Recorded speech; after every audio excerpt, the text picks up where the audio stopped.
दोस्तों, आप नाड़ियों के बारे में तो जानते ही होंगे।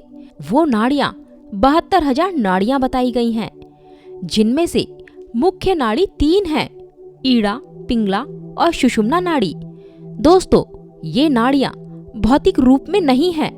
अगर आपके सामने पूरे शरीर को खोलकर रख दिया जाए तो आप इन्हें अपनी इन भौतिक आंखों से नहीं देख सकते हो। लेकिन जैसे जैसे आप ध्यान मेडिटेशन में अलर्ट होते जाओगे तो आप इन्हें अपनी सूक्ष्म आंखों से देख सकते हो कि ऊर्जा कहां कहां से होकर गुजर रही है। आप इसे फील कर सकते हो। दोस्तों, मैं आपको बता दूं, सुषुम्ना नाड़ी मूल रूप से गुणहीन है। इसमें कोई गुण नहीं है, उसकी अपनी कोई विशेषता नहीं है। वह एक तरह की शून्यता या खाली स्थान है। अगर शून्य है तो आप उसमें अपनी मर्जी से कुछ भी बना सकते हो।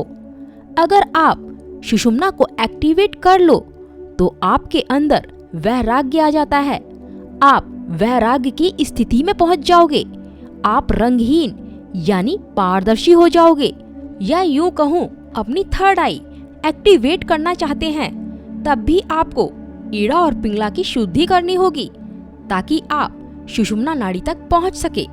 जब तक आप ईड़ा और पिंगला को शुद्ध नहीं करते हैं, तब तक आप सुषुम्ना नाड़ी तक नहीं पहुंच सकते हो, क्योंकि सुषुम्ना नाड़ी मूलाधार चक्र से अटैच है। मूलाधार चक्र में जाने के लिए आपको ईड़ा और पिंगला के रास्ते से गुजरना होगा। आपको अपनी ईड़ा और पिंगला के रास्ते को साफ करना होगा। उसमें जितना भी आपकी सोच का कार्बन है उसको सब हटाना होगा। दोस्तों, आपको ये कैसे करना होगा तो मैं आपको यहाँ पर बता दूं। ये दोनों नाड़ियाँ ईड़ा और पिंगला मूलाधार चक्र से आकर मिलती हैं, और जब ये मिलती हैं तब यहीं से सुषुम्ना नाड़ी ऊपर उठती है और ऊपर उठते हुए सभी चक्रों को भेदते हुए सहस्त्रार में जाकर मिलती हैं। जब आप ईड़ा और पिंगला के रास्ते से अपनी सांस के जरिए अपना ध्यान नाभि के नीचे के हिस्से पर लेकर जाओगे, तभी आप सुषुम्ना नाड़ी में प्रवेश करोगे। और सुषुम्ना नाड़ी में प्रवेश होते ही सबसे पहले आपका मूलाधार चक्र को क्लियर करते हुए बाकी के सभी चक्र अपने आप क्लियर होते चले जाएंगे। वो इसलिए कि सारे चक्र सुषुम्ना नाड़ी में ही स्थित होते हैं दोस्तों। और ये नाड़ी आपके मूलाधार चक्र को खोलती हुई आपके आज्ञा चक्र तक पहुंच जाती है। सुषुम्ना नाड़ी सभी चक्रों को शुद्ध कर देती है। अब आपको यह समझना होगा कि ईड़ा और पिंगला में वायु होती है और सुषुम्ना नाड़ी में लिक्विड होता है। जब आपकी ईड़ा और पिंगला से सांस एक साथ चलेगी तब वही सांस सुषुम्ना नाड़ी के मुख पर टकराएगी। सुषुम्ना नाड़ी के नीचे प्रेशर पड़ेगा तो सुषुम्ना नाड़ी के अंदर का लिक्विड ऊपर की तरफ उठेगा, तो अपने आप ये सारे चक्र एक्टिवेट होंगे। आपको सुषुम्ना नाड़ी को एक्टिवेट करने के लिए आपको अपनी दोनों नाड़ियों से ईड़ा और पिंगला से एक साथ सांस लेनी है। यानी कि जब आपकी नाक में सही रूप से सांस चलेगी तब आपकी सुषुम्ना नाड़ी एक्टिव होगी। जब आप ईड़ा और पिंगला के जरिए जितनी ज्यादा गहरी सांस लोगे और छोड़ोगे तो आपकी धीरे धीरे सुषुम्ना नाड़ी एक्टिवेट हो जाएगी। आपके शरीर में जितनी ज्यादा प्राण वायु जाएगी उतनी ही जल्दी सुषुम्ना नाड़ी एक्टिवेट होगी, और ये सब सांस लेना और छोड़ना नॉर्मल होना चाहिए। इसके लिए आपको अनुलोम विलोम भ्रस्त्रिका प्राणायाम करने की जरूरत है, जिससे कि आपकी सांस ईड़ा और पिंगला के रास्ते से एक साथ चलेगी और इससे आपकी सुषुम्ना नाड़ी एक्टिवेट होना शुरू हो जाएगी। ज्यादातर लोग ईड़ा और पिंगला में ही जीते और मरते हैं और सुषुम्ना नाड़ी सोई हुई रहती है, लेकिन मानव शरीर का सुषुम्ना नाड़ी बहुत ही महत्वपूर्ण हिस्सा है।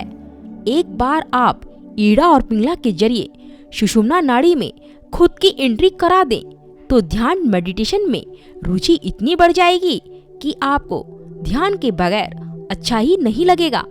आप छुपे भेदों को जानने लगते हो जो आपकी इन भौतिक आंखों से छिपे हुए हैं। सुषुम्ना नाड़ी आपके ध्यान मेडिटेशन की नींव है। जितनी ज्यादा सुषुम्ना नाड़ी एक्टिव होगी, उतना ही ज्यादा ध्यान की गहराइयों में आप उतरते जाओगे।